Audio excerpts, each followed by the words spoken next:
Megastar Chiranjeevi Anil Ravipudi కాంబినేషన్లో రాబోతున్న సంక్రాంతికి వచ్చే సినిమా గురించి ఇప్పుడైతే స్టోరీ లీక్ అయింది. దట్టు స్వయంగా అనిల్ రావిపూడి గారే రీసెంట్గా ఒక ఇంటర్వ్యూలో చెప్పాడు అంటూ చాలా మంది కూడా మాట్లాడుకుంటున్నారు. మరి ఆ స్టోరీ ఏంటి, ఏ విధంగా ఉండబోతుంది? అంటే పూర్తి స్టోరీ లీక్ అయిందని చెప్పలేం, కానీ ఆయన చెప్పిన మాటల్లో ఏంటంటే ఈ సినిమా ఒక ఫ్యామిలీ ఎంటర్టైనర్గా ఇలా నయనతార గారు చిరంజీవి గారు భార్యాభర్తలుగా కనిపించబోతున్నారు. ఎక్కడో ఒక స్కూల్లో చదువుకునే ఒక కొడుకు అతని స్టోరీ అనమాట. మరి అదే స్కూల్లో ఈయన పీటీ మాస్టర్ ఏదో చేస్తున్నట్లుగా ఆ షెడ్యూల్స్ మనం చూసుకుంటే స్టార్ట్ అయినప్పుడు ఆయన పెట్టిన వీడియోల ద్వారా తెలుసుకోవచ్చు మనం. సో మరి ఇందులో ఆయన పాత్ర ఎలా ఉంటుందంటే ఖచ్చితంగా అంతకుముందు మనం చూసిన ఘరానా మొగుడు, గ్యాంగ్ లీడర్, అందులో ఎంత చురుగ్గా ఒక రౌడీ అల్లుడు ఎంత యాక్టివ్గా ఉండేవాళ్ళు చిరంజీవి గారు, ఆ కామెడీ టైమింగ్ని అది మొత్తాన్ని అనిల్ రావిపూడి గారు తీసుకొచ్చే ప్రయత్నం చేస్తున్నారనమాట. మరి ఈ సినిమాలో బుల్లిరాజు క్యారెక్టర్ కూడా ఆద్యంతం అలరించబోతుందంట. సో కొత్తగా ఉండబోతుందంట. మనం అంతకుముందు చూసినట్టుగా సంక్రాంతికి వస్తున్న కామెడీ కాకుండా కొంచెం ఇంకా వేరే టైప్లో డిజైన్ చేశారని తెలుస్తుంది.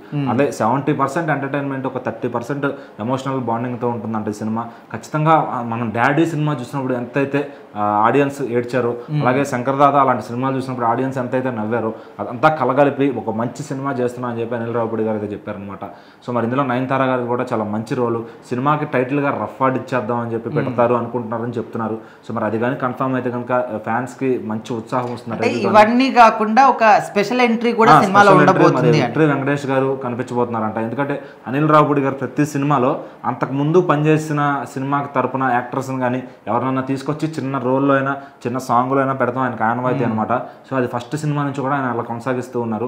మరి ఈ సినిమాలో వెంకటేష్ గారిని పెట్టుకోబోతున్నారని తెలుస్తుంది.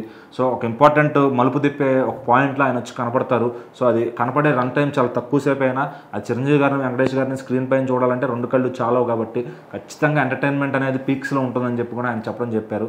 సో మరి వెంకటేష్ గారి ఎంట్రీ ఇంకా ఈ సినిమాని ఏ రేంజ్కి తీసుకెళ్తుంది. సో మరి ఇప్పటికే చిరంజీవి గారి నుంచి ఎంటర్టైన్మెంట్ కోల్పోతున్నాం అనుకున్న ఆడియన్స్కి ఇది 100% ఎంటర్టైన్మెంట్ ఉండే సినిమా అవబోతుంది.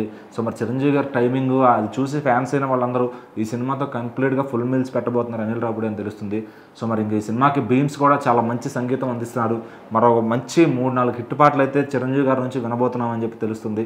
సో మరి వచ్చే సంక్రాంతికి ఎలా కొట్టబోతున్నారు అనిల్ రావిపూడి గారు చిరంజీవి గారితో అంటే మరి ఈ సినిమా ముందు ఇంకా ఎన్ని అప్డేట్స్ వస్తాయో చూసి చెప్పేయచ్చు.